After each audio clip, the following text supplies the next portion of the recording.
O centro do culto da igreja de Parede Preta é essa bagunça. Cara, você tá sendo muito genérico e isso é muito eu tô ruim. sendo muito específico com exemplos que eu conheço. Você está sendo muito genérico. Primeiro, que pra parede... Nós estamos numa era de tecnologia, correto? Sim. Pensando em mídia... O fundo da parede, não tão preto, mas numa parede mais escura, fica muito mais bonito, por exemplo, a transmissão online. Fica muito mais bonito, por exemplo, as fotos. Fica muito mais bonito esteticamente falando. Existe uma cultura que esteticamente responde a. Olha só, se a gente for olhar a igreja de Atos... O grande problema da música... Se a gente for olhar a igreja de Atos... de Corinto. Como que era lá a igreja na época de Atos? Era dentro das casas. Pois é. A igreja católica dentro das casas? Isso aí são as tradições eclesiásticas, tá vendo? Como a gente já aí quando a gente toca nos católicos, não, mas tem que ir pro porque é tradição. O que eu digo de parede preta. O cerne é os elementos de culto. Parede preta tem louvor, e luz piscando. Tem adoração, tem ensinamento da palavra. Não deixou de ser culto. Como é que é o seu nome? Tudo bem, Ariel? Josias. Prazer, Josias. Primeiro, é um prazer mesmo, tá? Você é uma referência dentro, acho que do seu segmento, né? Dentro da sua religião. Eu vou seguir da onde a minha companheira parou, tá? Porque eu acho que faz muito sentido tudo que vocês estavam arrazoando aqui nesse momento. O paradoxo que eu acho de você especificamente nesse momento é que você usa um exemplo. O que serve para a Igreja Católica não serve para as outras religiões. Né? A Igreja Católica em todo o tempo, e aí você vai falar, não é sobre atacar a Igreja Católica, é sobre o que é a Igreja Católica.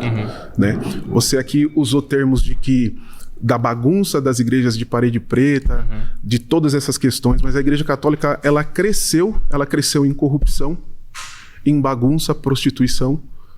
Ela cresceu destruindo. Como assim cresceu em bagunça, prostituição? E não foi? Você pega os papas, pega Borba. A igreja, inclusive, ela conseguiu banir o costume, por exemplo, dos servos não poderem casar, que era um costume do Império Romano. Toda aquela bagunça sensual que existia dentro dos banhais. Onde tem banhal na Idade Média? Na arqueologia a gente acha, no Império Romano, um monte de banhal. Era um negócio bem terrível, né? Que o pessoal ia lá, enfim, não vamos nem entrar em detalhe aqui. Como hoje em dia também tem um monte de coisa ruim assim no nosso mundo pagão. E aí pagão. Você acha que por conta disso, tudo isso. Não, calma aí. A igreja cresceu em prostituição, não, está errado. Mas não está errado. Você sabe que é verdade. Não, você sabe que é verdade. Você falou que a igreja cresceu em prostituição. A igreja católica cresceu sim. Não só isso. Cresceu dizimando populações, cresceu profanando. Inclusive, quando a cresceu igreja católica, e você sabe que cresceu. A igreja dizimou? Bom, se você pegar a igreja, a ajuda que ela deu em tudo que foi... Vou pegar no Brasil, vou ser prático, né? Se você pega aqui os jesuítas, o que eles fazem, eles aceitando dizimar pessoas. Os jesuítas salvaram os índios da escravidão. Entre aspas. Eles foram expulsos pelos iluministas. Entre aspas. Sabe por que eu falo? Por isso. Sabe por que eu falo? Defendiam os índios. Não, sabe por que eu falo? A igreja acabou com o canibalismo na América. Ela acabou com os sacrifícios humanos. Como é que você diz que a igreja cresceu em prostituição e homicídio se a igreja acabou com tudo isso, tanto na Europa quanto aqui? Então, a igreja trouxe a verdade de Cristo pro mundo todo. Posso fazer só uma pergunta então pra você e depois? Tá. Me fala sobre os papas. Por exemplo, Borba. Qual é a representatividade dele para você na igreja e o que ele representa para que você tenha autoridade de falar sobre a igreja de parede preta? Deixa eu te perguntar antes uma pergunta, eu te respondo essa? Não, responde primeiro. Vou fazer como Cristo, aprendi com Cristo isso. Você me fez uma pergunta, antes de responder eu vou te fazer outra. O que você tem a dizer sobre Judas, apóstolo de Jesus? Como assim? Judas. Você me perguntou o que eu tenho a dizer sobre um papa que é mau exemplo. Estou te perguntando o que você tem a dizer sobre Judas, que era um apóstolo que Jesus escolheu. Judas andou com Jesus. Foi escolhido. Ele tinha dinheiro, aparentemente, porque ele tinha sobrenome. O que mais você quer saber? Então, mesma coisa sobre esse papa. O quê? Você não respondeu. Mesma coisa. Eu penso a mesma coisa sobre ele. Recebeu um chamado, tá lá, e aí?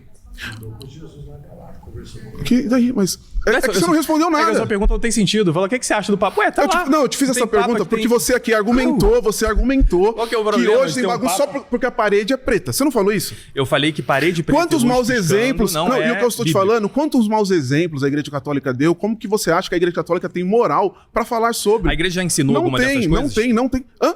Nosso Senhor Jesus Cristo escolheu 12 apóstolos e sabia que um deles o haveria de trair. A Bíblia, inclusive, diz que ele já sabia disso. Isso é ponto pacífico. Tudo bem. Então, da mesma forma, na linha sucessória de São Pedro... Sim, ele já sabe tudo. Ele sabe. Na linha sucessória de São Pedro, ele também sabia que poderia vir alguém, e pode vir ainda, que não vai ser salvo. Qual é a surpresa com isso? Então, mas qual é a surpresa da parede preta? Eu não entendi. Isso então, anula... Não faz o menor sentido. Isso anula o que nosso Senhor disse em Lucas 10,16, quem vos ouve é a mim que ouve, quem vos rejeita é a mim que rejeita? Não, mas a parede preta anula o quê? Me fala. A parede preta, o problema é a grande bagunça que a gente viu em 1 Coríntios 14, que não pode ser o centro do culto. A primeira carta aos Coríntios, justamente, ela separa o rito da missa, a Santa Ceia, ou a completude da ceia judaica, de todo o resto das outras coisas da vida espiritual da pessoa. Tanto que ele fala que se a pessoa quer falar em línguas, que ela fale dentro da sua casa, se não hver ninguém pra interpretar. Deixa eu só deixar claro, tá? A minha parede é branca. É que eu sei disso. Que eu achei, assim, um argumento tão sem nexo. Você acha que não é um problema o fenômeno das igrejas de parede preta? Não é um problema de pastor voando, pulando em cima? Mas não é um problema porque o culto católico, ele... Tudo bom? Beleza. Qual o seu nome? Wesley. Eu sou da Assembleia, tenho 29 anos e eu queria me ater aqui ao seu argumento. Para você acha que a atuação do cristão ela tá ali ela se circunscreve no que a Bíblia permite? Ou a gente está também circunscrito ao que ela fica silente? A gente deve fazer tudo que a Sagrada Escritura manda e entender o seu espírito guiado pelo magistério e pela tradição oral. Eu achei interessante que você trouxe a questão da parede preta, porque ela é um meme, né? O pessoal brinca bastante. Não, porque ela não é só um meme, ela é real também, né? Sim, é o humor que imita a realidade e tal. É que ficou ridículo o fenômeno e acabou virando meme. A minha pergunta para você é a seguinte, em questões que a Bíblia fica silente, como por exemplo a parede preta, você aproveita para construir essa narrativa. Só para concluir o raciocínio.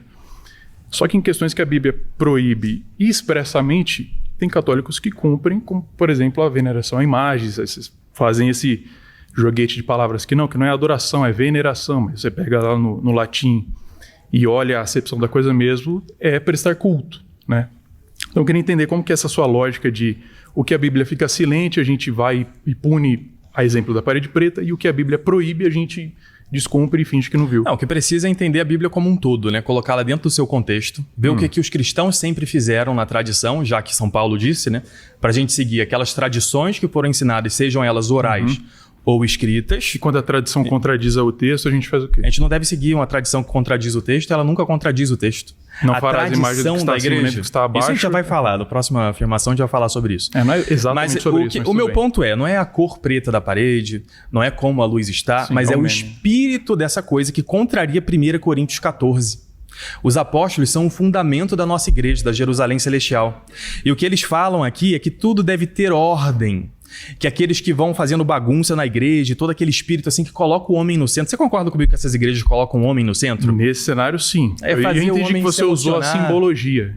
Só que, de novo, você voltou para a parede preta, eu voltei para a pergunta. Tudo bem, vai ser no próximo tópico que a gente vai falar. Tópico.